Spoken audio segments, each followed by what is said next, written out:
It was supposed to be the safest place in the world. A living room, laughter, and the sitcom's 80s kids counted on as comfort food. Then suddenly, the lights dimmed, the jokes vanished, and a voice warned, "Tonight's episode is very special." What followed left millions of Gen Xers blindsided. Innocence upended by kidnappings, disaster, even death, dropped into the heart of prime time. Networks promised to teach hard lessons, but for many these stories sparked fears that still linger decades later. This is the real story behind 10 very special episodes that traumatized 80s kids. How did family TV turn into a curriculum of fear? And which moments crossed the line from lesson to lifelong scar? Every night in the early 1980s, it was the same simple ritual. Dinner plates cleared, pajamas on, and the family would stake out their favorite spots in front of the TV.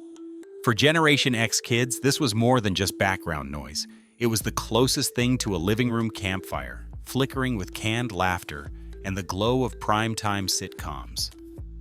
Weeknights were mapped out by the network schedule. You knew exactly when Diff'rent Strokes or Family Ties would start, and you didn't dare miss the opening theme. Missing an episode meant missing out at school the next day, so the TV guide was practically sacred. There was a rhythm to those evenings. The laugh track told you when to giggle. The commercials gave you a chance to grab a snack. And the storylines always circled back to hugs and harmless misunderstandings. Even the sets themselves, those cozy living rooms, well-worn couches, and kitchen tables, felt safer than your own bedroom after a nightmare. The world outside could be confusing or scary, but inside the TV, everything was predictable. The biggest shock was usually a spilled glass of milk or a prank gone wrong. Parents could trust that nothing too real would intrude on the half-hour bubble. For kids, these shows were comfort food, spoon-fed in reliable doses, night after night. Appointment TV was more than a phrase. It was a promise. Networks counted on families tuning in together, and the laugh track was a kind of insurance policy against anything too heavy. You could count on the same faces, the same jokes, the same gentle lessons about telling the truth or sharing your toys. The world felt smaller and safer, as if nothing bad could happen as long as the credits rolled and the theme song played. There was a sense of innocence to it all, a belief that the living room was a shield against anything lurking beyond the front door. For a while, it really did feel like nothing could break through. Somewhere between the familiar glow of sitcom living rooms and the real world's sharper edges, network executives were quietly running their own game. Behind the scenes, the calendar ruled everything. February, May, and November. Those were sweeps months when Nielsen ratings spelled out who would win the advertising jackpot. For the people in charge, keeping families glued to the screen was not just a tradition. It was a business strategy. Every so often, the formula changed. Instead of another harmless mix-up in the kitchen, the promos would start to sound a little more urgent. Tonight, a very special episode. Suddenly the stakes were higher, the lessons heavier, and the laughter, if it came at all, felt nervous. The message was clear: do not miss this one. On paper, these episodes were about education and social responsibility. In practice, they were also about numbers. Advertisers paid top dollar for a captive audience, and nothing captured attention quite like the promise of danger or heartbreak invading your favorite show. Internal memos from the time, when they surface, talk about event television and issue-driven content as key weapons in the ratings war. The more controversial the topic, the more likely it was to land during sweeps. Child abduction, drug use, even death, subjects that would have been unthinkable in a regular week suddenly became primetime must-sees. The networks counted on parents debating at the water cooler and kids whispering at school the next morning, all thanks to a single episode. The promotional machine went into overdrive. Trailers teased episodes you will never forget. Magazines ran previews promising big changes, and sometimes advocacy groups were brought in to lend a stamp of approval. But for the kids watching, there was no warning. One week, your sitcom friends were learning to share. The next, they were facing threats pulled straight from the nightly news. The shift was jarring, and that was the point. Ratings spiked, advertisers cheered, and the networks proved they could serve up a dose of real-world fear right alongside the canned laughter. For the folks in the executive suites, it was just business. For the rest of us, it was the moment when TV started to feel a little less safe. By 1985, the idea that home was always safe had started to crack. All it took was a single episode of Punky Brewster to turn the living room into a place where real-world disaster could sneak in without warning. That year, Accidents Happen aired just months after the Challenger explosion, when the whole country was still reeling from the loss of 7 astronauts, some of them heroes to the very kids watching at home. Punky, played by Soleil Moon Frye, idolized Krista McAuliffe, the real-life teacher who was supposed to make history in space. The episode didn't just mention the tragedy, it played it out in slow motion, with Punky's class glued to the TV as the shuttle launched, then fell silent as disaster unfolded. For a generation raised on Saturday morning cartoons and after-school specials, seeing their favorite character process grief on screen felt like a punch to the gut. It wasn't just Punky. Silver Spoons, starring Ricky Schroeder, took its own shot at shattering the bubble of sitcom safety. In The Babysitters, a seemingly routine night goes off the rails when a fire breaks out, reminding kids in a very direct way that accidents could happen anywhere, even in the places that felt most familiar. Suddenly, the same shows that once felt like a shield were teaching lessons about smoke alarms, emergency exits, and what to do when things go wrong. The message was hammered home by a wave of public service announcements and safety campaigns, with networks running tips about fire drills and home hazards right after the credits rolled. The timing wasn't a coincidence. In the wake of national tragedies and endless news coverage, networks leaned into the anxiety, hoping that a dose of reality would keep families watching and talking. Overnight, everyday objects like space shuttles and kitchen appliances became sources of worry. For kids, the lesson was clear.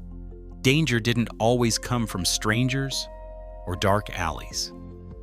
Sometimes it started right at home, with a science kit, or a spark in the oven.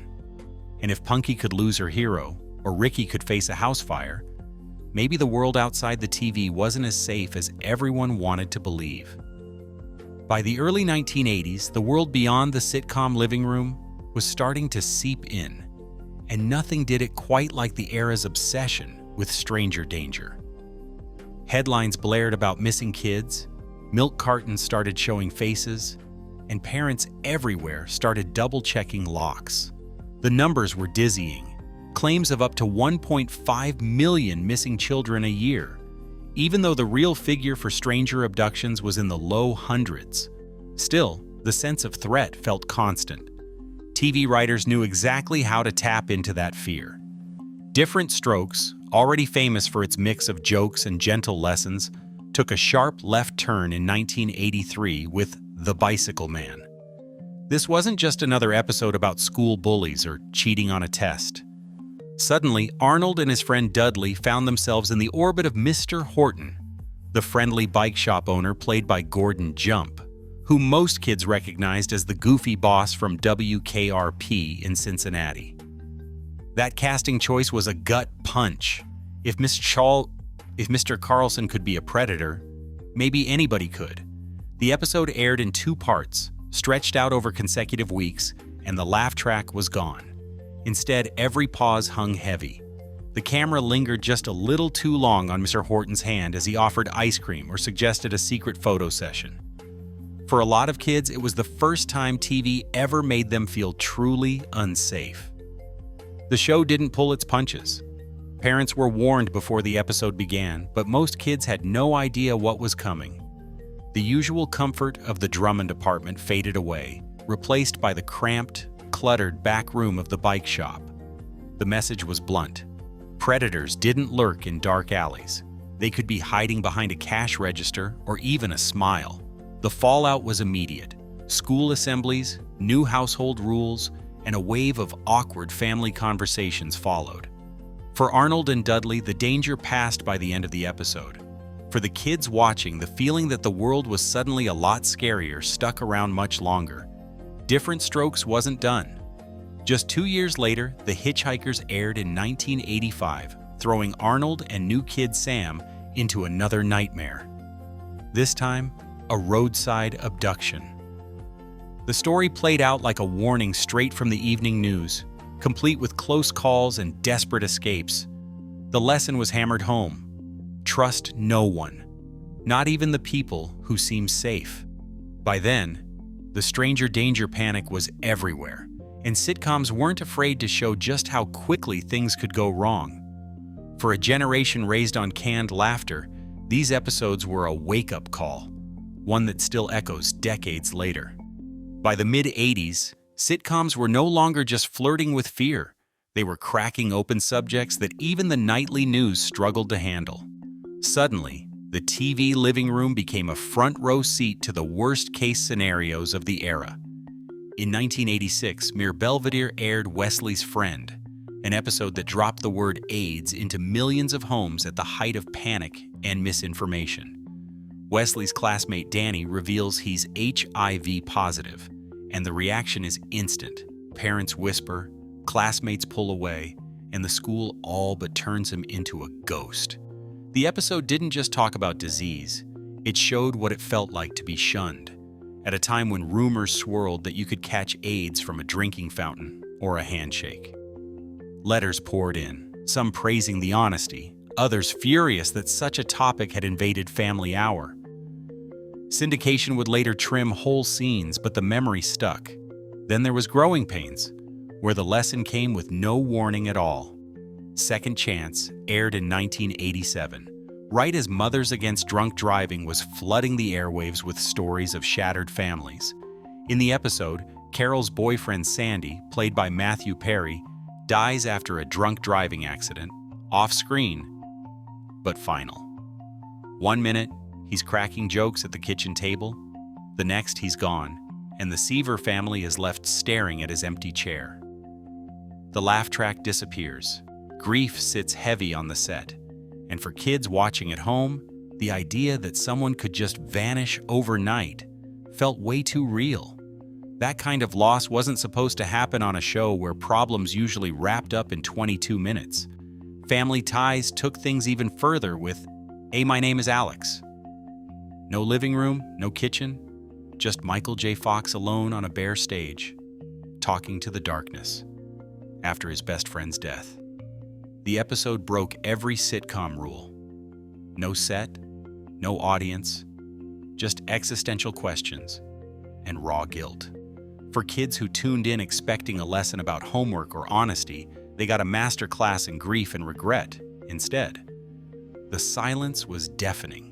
Even Punky Brewster, usually the queen of plucky optimism, went full horror in The Perils of Punky. The lights dimmed, the music turned menacing, and suddenly the show was closer to a nightmare than a Saturday morning cartoon. Monsters lurked in caves, friends were turned to stone, and Punky had to face her worst fears alone. The visuals were so unsettling that some stations cut entire scenes for later reruns. And then there was Little House on the Prairie, which, years before, had already crossed the line with Sylvia. A masked attacker stalks a teenage girl, and the aftermath is as grim as anything in prime time. For many, it was the first time TV ever felt genuinely unsafe. These episodes didn't just teach lessons, they left scars. The sitcom safety net was gone, and for a generation of kids, the world suddenly felt a lot bigger, a lot darker, and a lot less predictable. Ask anyone who grew up in the 80s about these episodes, and you'll hear the same haunted stories. Kids who once begged for sleepovers suddenly refused to leave the house after watching Arnold get lured into the back room of a bike shop. Parents who never thought twice about letting their kids walk to the corner store started driving them everywhere, double-checking locks and running through emergency drills before bed. Some families unplugged every appliance before leaving the house, convinced that a toaster left on could turn their home into a silver spoon-style disaster. For weeks, even the most mundane routines felt risky. The ripple effects didn't end there. School counselors found themselves fielding new questions about AIDS, child abduction, and what to do if a stranger offered you a ride.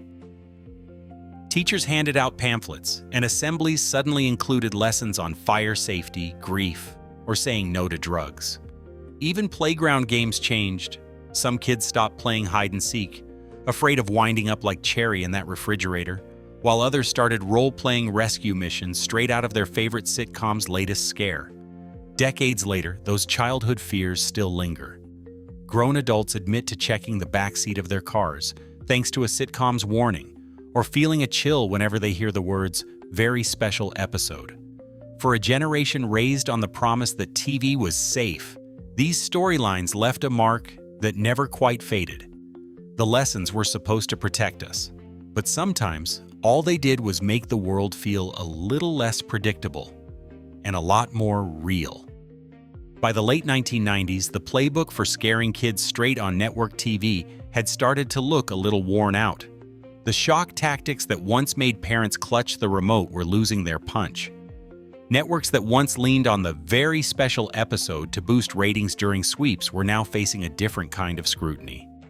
Syndication deals quietly trimmed the roughest edges. Whole scenes about AIDS, abduction, or abuse vanished from reruns, sometimes without a trace. Overseas, censors went even further, slicing out every frame that might send a chill down a parent's spine. Meanwhile, cable and streaming platforms were waiting in the wings, ready to rewrite the rules. The same episodes that once sent kids running from the room now get passed around as memes, dissected on nostalgia podcasts, or clipped for viral countdowns. The phrase, "very special episode," is more punchline than warning, a shorthand for a certain kind of TV earnestness that feels both embarrassing and weirdly comforting. Modern viewers joke about trigger warnings, but today's shows take them seriously. Streaming services add content advisories on everything from cartoon violence to intense themes. Even the old-school networks have adopted new standards. Scripts are combed over by legal and advocacy teams, and the days of springing trauma on unsuspecting families are mostly over. Instead of one-off shockers, serious subjects now stretch across whole seasons, with time for characters and viewers to actually process what's happening. The DNA of those original episodes lives on, but it's been spliced and edited for a new era. What once felt like a bolt from the blue is now just another tile in the endless scroll, queued up for whoever decides they're ready to look back and maybe laugh at what used to keep us up at night. Between 1981 and 1987, networks aired over a dozen very special episodes that confronted millions of young viewers with subjects like abduction, abuse, and death, often for the first time. Archival ratings data confirms that episodes such as Diff'rent Strokes, The Bicycle Man, and Punky Brewster's Accidents Happen coincided with national panics, including the 1986 Challenger disaster and a surge in missing child reports. While production memos and syndication records show these episodes were heavily promoted, no comprehensive records document their psychological impact on children. Today, one-off shock episodes are rare. By the late 1990s, most networks shifted to serialized storytelling and started including content advisories. Still, the legacy remains.